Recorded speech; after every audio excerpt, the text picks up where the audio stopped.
E eu acho que nos últimos 30 anos é a primeira vez que eu vou participar de uma Olimpíada do lado de fora, fora das redações. Estive em duas, Seul, 88, e Sydney, 2000. E é interessante que em Seul, em 88, a televisão local não entendia como é que tinha um repórter só, na época eu estava no Correio Brasiliense, fazendo a cobertura.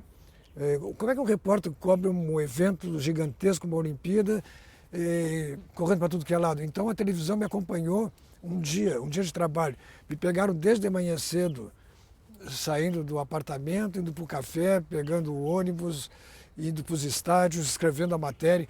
E reparem, naquela época não era as facilidades de hoje. Tínhamos que escrever na máquina de escrever, depois transmitir por telex para o Brasil, e com uma diferença de fuso horário de 12 horas. Era muito complicada a cobertura. E a televisão queria justamente ver como é que era. E hoje nós estamos no Brasil, a Olimpíada é no Brasil, no Rio de Janeiro. Em Brasília, inclusive, Mané Garrincha será um dos palcos dos Jogos de Futebol masculino e feminino. E então a coisa fica muito mais facilitada, muito mais facilitada. Mas, particularmente, eu me assusto com a cobertura ainda escassa da imprensa em geral e da televisão em particular. Me perdoem a sinceridade, mas eu acho que há 30 dias nós poderíamos ter uma cobertura bem mais intensiva. Tanto com os nossos atletas, nas diferentes modalidades, nas 36 modalidades que nós vamos disputar, e incluindo a masculina, a feminina vai para 42. Então eu acho que nós poderíamos ter uma cobertura bem mais intensa sobre os nossos competidores, não só centrada nas modalidades que nós temos possibilidade de ganhar, mas principalmente naquelas que nós não temos modalidades, para mostrar como é que nós temos. O golfe, por exemplo, quem é o nosso golfista? Né? Quem é que vai para o rugby? Né? Quem são esses atletas? Eu sinto falta disso. Em segundo lugar, quem é que está vindo? Quem são as delegações que estão chegando? Quem são as mais fortes? Que nós temos o objetivo de ficar no top 10, entre os 10 maiores países medalhistas do mundo, e temos que desbancar alguns países, né? Porque nós estamos em 15º, 20º, etc. Quem é que nós temos que desbancar? E como é que eles estão chegando aqui? Com que equipe, com que time, com que possibilidades de medalhar e também nos desbancar? Eu sinto falta dessa análise, eu sinto falta, eu não sei ainda quem é a nossa equipe feminina do futebol, por exemplo. Então eu acho que a cobertura ainda está escassa. Eu acho que a gente tem que levar em consideração que a imprensa de papel, o jornal papel, eles estão vivendo uma crise, um impacto muito grande com a chegada da internet, a instantaneidade da informação, e tem reduzido o número de páginas, né? Cresce no fim de semana o número de páginas para o esporte, mas durante a semana eu vejo ainda o esporte muito concentrado no futebol, como se nós não tivéssemos a Olimpíada daqui a 24, 25 dias. Então, isso aí me preocupa. E eu acho que o leitor melhor dizendo, o torcedor brasileiro vão se aproximando dos jogos e ele vai criando uma expectativa só em cima da equipe brasileira e com uma certa euforia própria nossa, de jornalistas inclusive, né, de criar expectativa, e pode não ser bem assim. Né? Então, eu ainda sinto falta dessa análise há poucos dias dos jogos. Nós não podemos ignorar o seguinte: os jogos são do Rio de Janeiro, mas quem deu o aval para trazer o evento para o Brasil é o governo federal. E o governo federal vive um grande problema, vive uma crise institucional. Nós vivemos hoje uma crise de legislativo e de executivo e de judiciário também, que é quem está tentando ser o grande mediador dessa confusão que nós estamos, todos nós, envolvidos. Em decorrência, vieram os problemas econômicos. Quando nós tivemos o Pan-Americano em 2007, houve um problema, porque nós não tínhamos experiência em grandes eventos. Houve um problema em que chegou, faltando 3 meses para os Jogos, o governo do Rio de Janeiro disse o seguinte: não temos mais dinheiro para nada. Na época, o governo da prefeitura era a PFL, que fazia oposição ao governo do PT. Então jogou a despesa no Palácio do Planalto, à época era o presidente Lula, jogou a despesa no Palácio do Planalto. Para evitar isso, o governo federal ainda no governo Lula de sair, criou a Autoridade Pública Olímpica, como forma de mediar as despesas entre os três entes, o governo municipal do Rio, o governo estadual e o governo federal. Então a verba pública seria administrada, mediada, digamos assim, pela Autoridade Pública Olímpica, com responsabilidades pré-definidas com muita antecedência, isso foi feito. E o que nós temos hoje é que a APO, a Autoridade Pública Olímpica, ela é um ente ilusório, né? É um cabide de empregos, é uma instituição em que foi ignorada pelos políticos de todos os níveis, federal, municipal e estadual, se encarregaram de esvaziar a responsabilidade e autoridade da APO.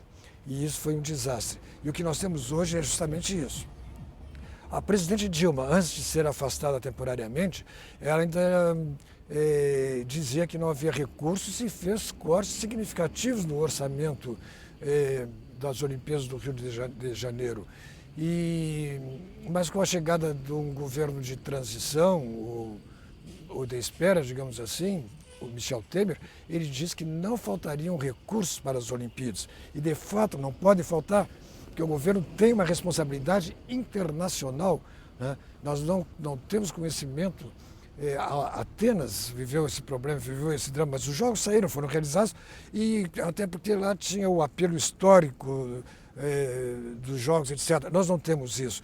Ao contrário, o Brasil criou uma expectativa muito grande, porque os jogos serão na cidade maravilhosa, e que nós sabemos muito bem que, lamentavelmente, a cidade hoje não está tão maravilhosa assim. Os telespectadores precisam entender o seguinte: não é por falta de dinheiro, é falta de planejamento. E eu vou explicar o motivo. Poucos sabem que o governo estadual do Rio de Janeiro, entre 2008 e 2014, concedeu isenções fiscais para as entidades olímpicas, todas as entidades que estão participando das obras, etc., etc., importações, por exemplo, de 138 bilhões de reais. 138 bilhões de reais é muito dinheiro. Talvez hoje o atraso que esteja ocorrendo nos servidores públicos do Rio de Janeiro seja em decorrência desse dinheiro que, nesses 6 anos, o Estado deixou de arrecadar. E esse dado não é meu, esse dado é do Tribunal de Contas do Estado do Rio de Janeiro, que fez uma auditoria e ainda não a levou a plenário, mas o relatório está pronto, foi divulgado pela imprensa carioca, né, e é um número estarrecedor. Se nós levarmos em consideração que os jogos estão, o orçamento geral dos jogos em torno de 39 bilhões, nós estamos dizendo que o Estado do Rio de Janeiro está dando 138 bilhões de isenção fiscal, quer dizer, deixando de arrecadar esse dinheiro. Não estará aí o caos dos hospitais, os problemas das escolas. Outro dia eu vi, no Rio de Janeiro, a pesquisa da Universidade Federal está parada, por falta de recursos para comprar reagentes, etc. Então, esse é um dos problemas sérios que nós estamos vendo. O governo foi eufórico ao trazer grandes eventos para o Brasil, Pan-Americano, Jogos Mundiais da Juventude, que foram em Brasília, Jogos Mundiais Militares, Copa das Confederações, Copa do Mundo, enfim, e agora a Olimpíada, a Paralimpíada. E o que ficou para nós em decorrência disso aí, né? Como é que a imprensa em geral tratou esse legado dos mega-eventos? Numa década nós trouxemos os maiores eventos esportivos do mundo. E o que ficou isso para nós em termos fora do esporte? Por exemplo, a Universidade Brasileira participou da composição, do planejamento, da execução dessa grande estrutura, ou foi só iniciativa privada? Bom, se ela não participou, e ela não participou mesmo, então houve um desperdício acadêmico muito grande. A academia ficou fora da construção dos grandes eventos esportivos no Brasil. A engenharia, a arquitetura, a medicina do esporte e a hotelaria, eu digo isso em termos de formação de profissionais, nós ficamos fora. Isso é um desperdício, é um legado que não se recupera mais, é um desperdício enorme que nós tivemos. E juntando isso aos problemas da economia dos jogos, especificamente da Olimpíada no Brasil, no Rio de Janeiro, e juntando isso aos problemas da crise econômica, onde é que a grande mídia participa? nós jornalistas, onde é que nós participamos, quais são os questionamentos que nós fizemos, quais são as análises que nós fizemos em torno dessa realidade que não é só do entrar em quadra, disputar, fazer o gol e subir no pódio. Onde é que nós nos reunimos, onde é que os nossos editores pautam os nossos repórteres para tratar desse assunto. E assim, hoje nós vamos dissecar o orçamento do Pan-Americano. Ele já foi todo aprovado, o TCU já aprovou, ou temos ainda pendências? Temos pendências, ninguém trata disso. E o PAN foi em 2007, ou seja, são 9 anos atrás, quase uma década. Então nós nos preocupamos muito, nós brasileiros em geral, e o jornalista em particular, e nós jornalistas somos eufóricos por natureza, porque nós também queremos que os nossos atletas vençam. Nós somos envolvidos pela emoção que o esporte transmite, da disputa e pela expectativa do pódio, e nos esquecemos do que está por trás daquilo ali. E eu dou mais um exemplo, até para reforçar essa tese. Poucos sabem qual é a participação do governo federal na preparação da nossa equipe. É enorme. Talvez não, com certeza nunca aconteceu. No período olímpico, no ciclo olímpico 2008-2012, ou seja, entre China e Londres, o governo federal investiu 7 bilhões de reais. O que são 7 bilhões de reais para preparar a equipe olímpica? Olha, eu vou dar um exemplo. Em 2000, o presidente do COB, Carlos Arthur Nussmann, não tinha dinheiro para levar a delegação para a Austrália, teve que fazer empréstimo, porque o dinheiro, que na época não tinha Ministério do Esporte, do governo, não tinha saído.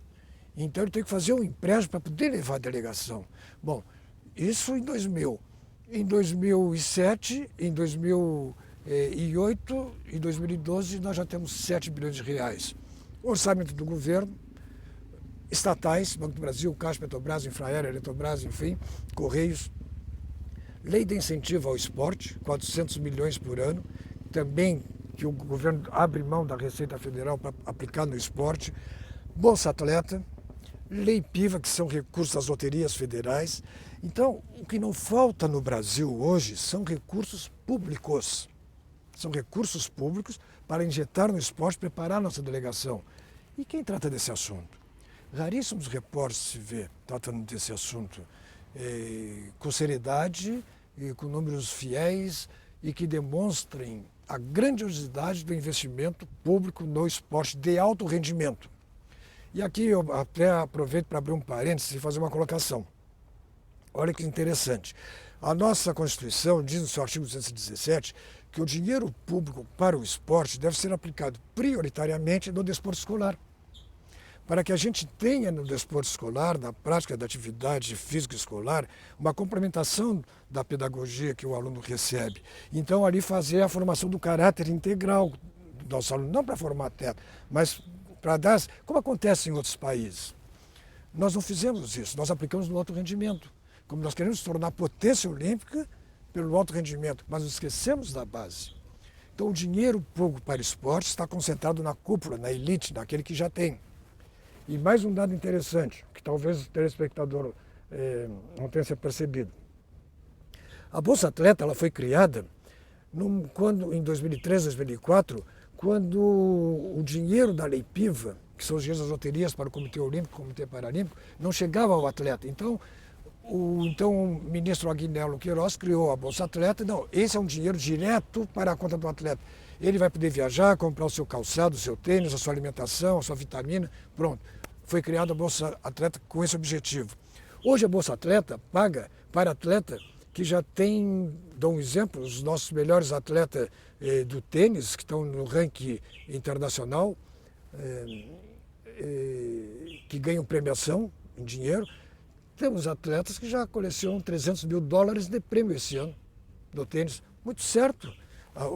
Os torneios são valorizados, eles vão lá e faturam. Mas eles merecem Bolsa Atleta e eles recebem Bolsa Atleta. Então, isso eu estou dando esse exemplo para mostrar que não faltam recursos para o esporte, falta a gestão. Para o nosso esporte não falta legislação, é uma legislação muito farta. Inclusive, entendo que há uma intromissão muito grande do Estado nas questões do esporte de alto rendimento. Nós temos instituições com fartura, né? E estamos agora há um mês ou poucos dias dos Jogos Olímpicos, fazendo as contas para saber se nós vamos ficar no top 10. Né? Não pelo critério de medalhas até a última Olimpíada, onde a de ouro valia mais, mas pelo critério de maior número de medalhas. Isso é interessante, é um outro dado que a imprensa não tem explorado. A grande mídia não tem explorado isso. O que eu quero dizer? Até os Jogos de Londres, antes de tudo, o Comitê Internacional ele não tem essa classificação que nós estamos acostumados a ter de quadro de medalhas. Né? Isso foi uma invenção a partir da Guerra Fria entre Estados Unidos e Rússia para ver quem ganhava mais medalha e se criou essa disputa. Pois bem, mas até os Jogos de Londres, as medalhas de ouro na avaliação mundial dos países olímpicos têm maior valorização. Então elas têm maior peso e isso tem participação significativa no quadro de medalhas. Muito bem. Mas a partir dos Jogos do Rio de Janeiro, o Comitê Olímpico Brasileiro adotou outro critério. O ouro não tem mais o mesmo peso, é o total de medalhas. Só assim nós poderemos ficar no top 10. Se for pela valorização de ouro, nós não ficaremos no top 10. E a empresa precisa abordar essa questão, precisa discutir. Por quê? Então, afinal de contas, se nós ficarmos no top 10, nós somos um país olímpico, mas se nós olharmos para baixo, nós vamos ver que a categoria juvenil está desassistida, não tem os mesmos recursos que a categoria adulta tem, não tem as mesmas verbas. Essa é a questão. Então, vamos começar aqui pelo estádio. Justamente, são grandes monumentos que nós temos no Brasil por conta da Copa do Mundo. Nós poderíamos ter uma biblioteca do esporte aqui. Poderíamos ter 4 salas de cinema com 50 lugares para cada um, com projeções de filmes esportivos e debates simultâneos. Poderíamos ter uma área de lazer com boliche, um centro comercial de lazer voltado para o esporte, para a juventude. Nós não temos isso. Então o governo não está... Eu não estou fazendo uma crítica ao governo atual, nem ao passado, mas é da nossa história. Nós não estamos acostumados a explorar esse potencial para ter renda também. Entende? Nós estamos aqui numa área que é puro esporte, todas as dependências aqui no nosso redor são esporte. E nós não estamos ouvindo vibração da juventude aqui, nós não estamos ouvindo um treinamento, então, as quadras estão vazias, entende? Então isso vem mostrar como nós não nos preparamos, vamos dizer assim, como nós não somos ainda um país olimpicamente esportivo. Né? Nós temos aparições e louváveis aparições. Mas o que poderá acontecer depois? Olha, são 2 expectativas. A primeira, o governo vai continuar investindo em 2017 da mesma forma que investe atualmente no esporte. Quer dizer, nós continuaremos com os 400 milhões da lei de incentivo, a Bolsa Atleta continuará, a Bolsa Pódio, a Lei Piva com certeza, porque é uma lei e que não onera o governo, porque o recurso é da loteria, mas se nós perdemos algumas fontes aí, as estatais, será que Banco Brasil, Caixa, Petrobras, Infraero, Correios, etc., Casa da Moeda, vão continuar botando o mesmo dinheiro que colocam hoje no esporte? Ou devido à crise que nós estamos enfrentando, e quem sabe já com um novo governo no poder, ou mesmo que volte a presidente Dilma, tem que fazer um arroxo expressivo, e isso já nos acena até com a criação de novos impostos, e isso aí não poderá repercutir, então, no orçamento público do esporte, com certeza vai repercutir, e nós vamos sentir. E teremos que achar alternativas, porque se ficarmos no top 10 ou não, nós teremos que dar alguma resposta. Se ficarmos, nós temos que chegar na próxima Olimpíada buscando a mesma classificação, como aconteceu com a Espanha, como aconteceu com a Austrália, etc., etc. Com a China, principalmente com a China, mais recente. E se não ficarmos, nós temos que buscar, porque nós vemos num crescendo. Nós saímos de um número menor de medalhas e o dinheiro que foi aplicado mostra que a gente teve uma evolução. Isso é expressivo. Surgiram novas modalidades. Quem diria que o Brasil teria atleta ranqueado no tiro com arco? E entre os 3 primeiros do mundo. Né? Ou na própria ginástica, quando saiu a Daiana, meu Deus, caiu... Não, a Daiana saiu, mas temos outras ginastas aí com possibilidade de fazer um belo pódio. Né? Então nós temos novas modalidades, a canoagem, né? Que surgiram de comunidades pobres, onde a Petrobras estava investindo, né, que sugere que as comunidades pobres vêm mostrar a importância do investimento também, não só na elite, mas em outras áreas menos assistidas, onde há potencial para o esporte. Então, esse é o problema. Teremos recursos. 2, como vamos agir? Como vamos ocupar o espaço olímpico, a área olímpica que vai ficar no Rio de Janeiro, instalações moderníssimas, equipamentos moderníssimos importados. Quem vai usar aquilo? Quem é o técnico? Qual é a universidade que vai levar os seus professores de educação física lá e dizer, olha, a Faculdade de Educação Física não forma só personal, forma também técnicos de atletismo, de natação, de basquete, de vôlei. Quem se anima a fazer isso? Nós temos essa programação, essa questão. Já vi o presidente Nusso, presidente do Comitê Olímpico e do Comitê Organizador dos Jogos Rio 2016, dizer que ele não tem nada a ver com pós-Olimpíada. E está certo, isso não é competência do COB. O COB tem que preparar a equipe olímpica. Essa é a sua competência. Mas quem vai cuidar daquilo? É o governo municipal? É o estadual? É o governo federal? E a manutenção? E não é manutenção barata. Veja o estádio Mané Garrincha aqui, está com um estado precário de manutenção por falta de recursos, porque a crise se abateu aqui também. E assim, Mato Grosso foi fechado outro dia, o seu estádio, além de problema de corrupção, problema também de manutenção. Manaus está com... não tem eventos que consigam lotar aquela arena maravilhosa que foi construída. E a pergunta é essa, e agora? Meu Deus, nós ganhamos os jogos há 7, 8 anos e nos preocupamos com a construção. E a pós-construção, quem vai cuidar? De onde vai sair o orçamento disso aí? E quem vai abrir o portão e dizer, criançada, vamos entrar lá para dentro, vamos correr, vamos jogar, vamos praticar? Só fazer isso? Não. Vamos fazer isso de forma ordenada. Com quem? Professores? Técnicos? Temos? Não, não temos. Nós temos no Brasil hoje 55 técnicos estrangeiros que estão preparando a nossa equipe. Isso vem demonstrar que nós não nos preparamos também, ou que não somos um país ainda olímpico, como desejamos, porque nós ainda dependemos da mão de obra de preparação de atletas do exterior, né? Muitos ainda estão treinando lá fora. Então, e daí? Como é que nós vamos resolver isso? Eu acho que essa é uma questão que o Ministério do Esporte deveria estar discutindo hoje. Mas olha que coisa interessante. Entre a Copa do Mundo, em 2014, eu vou repetir isso depois, mas só para não perder o raciocínio, e a Copa do Mundo 2014 e a Olimpíada 2016, ou seja, Copa do Mundo, em 2 anos, nós tivemos 4 ministros.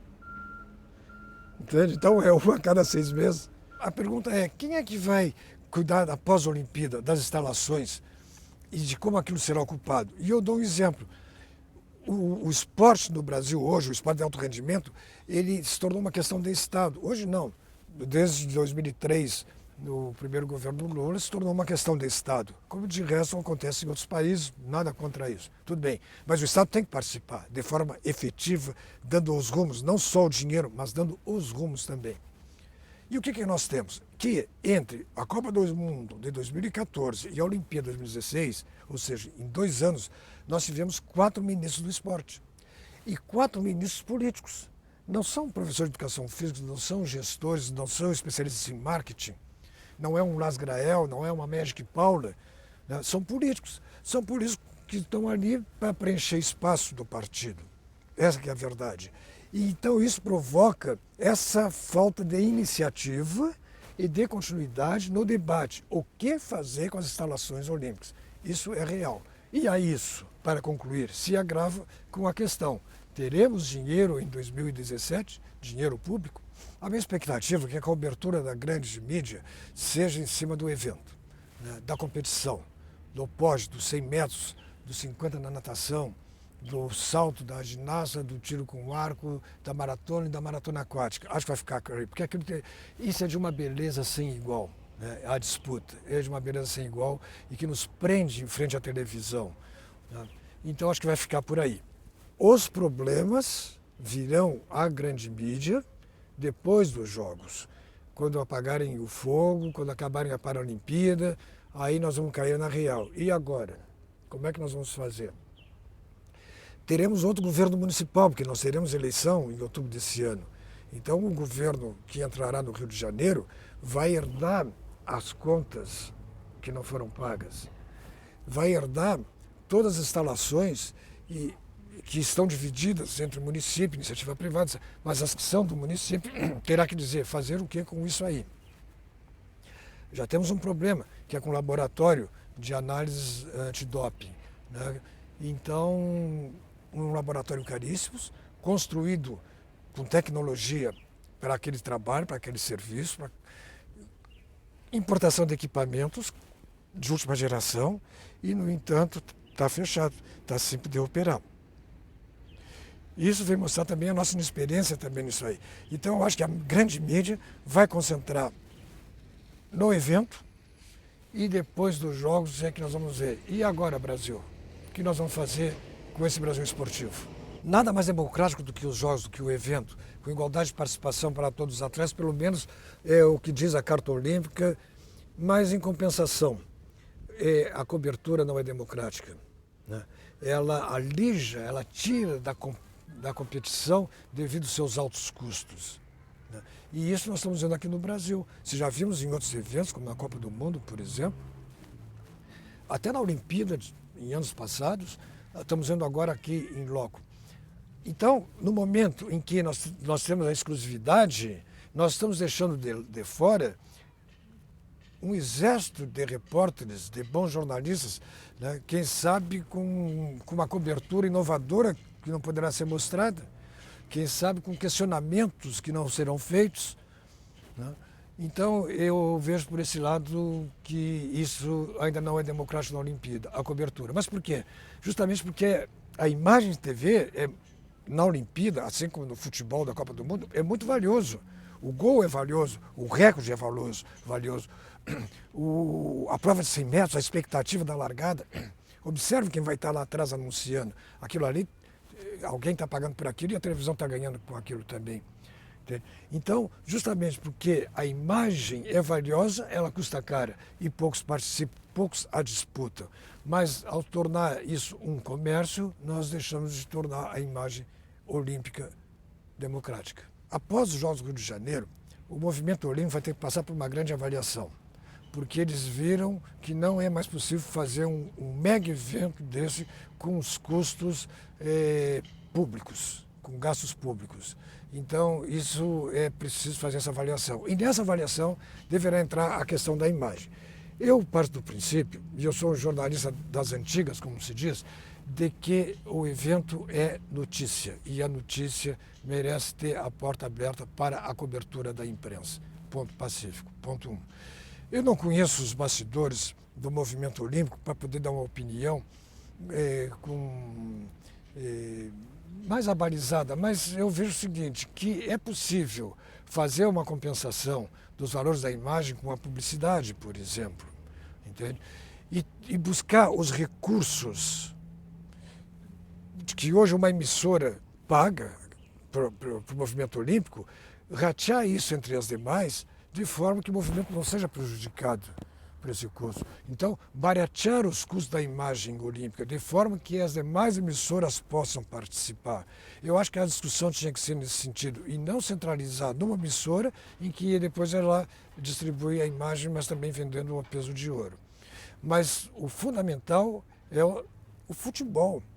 Podemos dizer pelo futebol. É um evento e que é notícia. Então, a imprensa é credenciada, vai lá e cobre aquele evento. É assim que eu vejo. Como vamos fazer, por exemplo, com a maratona na praia de Copacabana, maratona aquática? Quem tiver com uma câmera na mão lá poderá filmar e botar nas redes sociais, enquanto que a emissora X, que não tenha aquela imagem, não vai poder usar a imagem. Então, pela nova tecnologia da informação, pelas redes sociais, pela instantaneidade que com isso se propaga, eu acho que a questão das transmissões olímpicas terão que entrar na discussão dessa nova avaliação que o Comitê Internacional fará depois dos Jogos do Rio de Janeiro. Eu sempre tenho uma expectativa favorável, né? Eu fui muito pessimista na Copa do Mundo e fui muito criticado por isso e, lamentavelmente, depois tiveram que se render ao que eu publiquei e às críticas que eu fazia. Da mesma forma com a Olimpíada. Eu tenho expectativa com algumas modalidades, porque a gente vê como são as preparações e principalmente porque a gente acompanha no ranking mundial. Por exemplo, nós não podemos ter muitas expectativas nas provas do atletismo, nas diferentes provas do atletismo, porque os nossos melhores atletas não estão entre os melhores do mundo hoje. Mas nós podemos ter alguma expectativa no tiro do ar, como eu já expliquei, porque o nosso melhor atleta, ele vem, não só está entre os melhores, como ele tem regularidade. Mas o judô, apesar de nós termos algum entre os melhores do mundo hoje, depende do momento, depende do golpe, depende de uma perna trocada. Então, podemos ter uma equipe de primeira e com resultados internacionais excelentes. E daí, eles vão ter esse comportamento também no dia. Essa é a expectativa que a gente tem. Acho difícil ficar no top 10. Acho difícil. Não é impossível, é difícil. Porque nós temos que ver como vêm os outros países também. Principalmente porque a maioria dos países que estão no top 10 são países tradicionalmente esportivos, eles têm renovações mais constantes e vêm com equipes renovadas e de mais fogos. Nós temos em algumas modalidades uma equipe ainda envelhecida, houve pouca renovação. Então é difícil a gente fazer uma previsão. Então nesse aspecto eu prefiro me comportar como brasileiro. Vamos para frente, Brasil. Vamos sangue que a gente fica na torcida aqui. Eu participei de 2 Olimpíadas, uma em 88 e outra em 2000. E depois acompanhei só pela televisão. Mas entre 2000 e 2014, a evolução da tecnologia foi espantosa, né? Hoje nós com um aparelhinho de telefone, nós fizemos fotografia e transmitimos para a redação de jornal. Em 2000 nós não tínhamos, ou melhor, em 1978 nós não tínhamos telefone celular, era orelhão, fichinha ou cartão, tínhamos para falar com a redação, tinha que ser, entrar na fila para poder fazer isso aí. Então eu acho que os jornalistas em geral devem ficar atentos aos centros de imprensa, principalmente da televisão, para ver o que eles estão trazendo de tecnologia. Cada vez equipamentos menores e mais eficientes, né? De fácil mobilidade, inclusive. E então eu acho que isso aí é um aspecto que sempre me causa curiosidade pela velocidade da informação. Copa do Mundo de 1958 na Suécia, os fotógrafos dos jornais acabavam o primeiro tempo e iam correndo para o aeroporto entregar o rolinho de filme para o piloto do avião que partia para o Brasil e alguém ia estar lá no aeroporto do Galeão, no Santos Dumont, esperando para poder fazer a imagem para daí a 2 dias. Hoje a coisa é instantânea, entra na rede instantânea. E com uma diferença, né? E aí eu acho que essa disputa vai ser muito boa de se ver também. O que os jornais de amanhã vão dizer sobre o recorde que foi batido hoje? Se nós vimos as provas, ouvimos o comentário, a entrevista, a mesa redonda, vimos o replay, vimos no Jornal da Noite, e amanhã o jornal vai dizer o quê? Batido o recorde de 100 metros? Isso é antigo. Essa notícia já é velha. Então essa expectativa eu tenho, como jornalista, de acompanhar a imprensa no dia seguinte, porque o rádio e a televisão vão ser instantâneos. E no dia seguinte, a imprensa, os jornais vão dizer o quê? Esse eu acho que vai ser muito bom de acompanhar.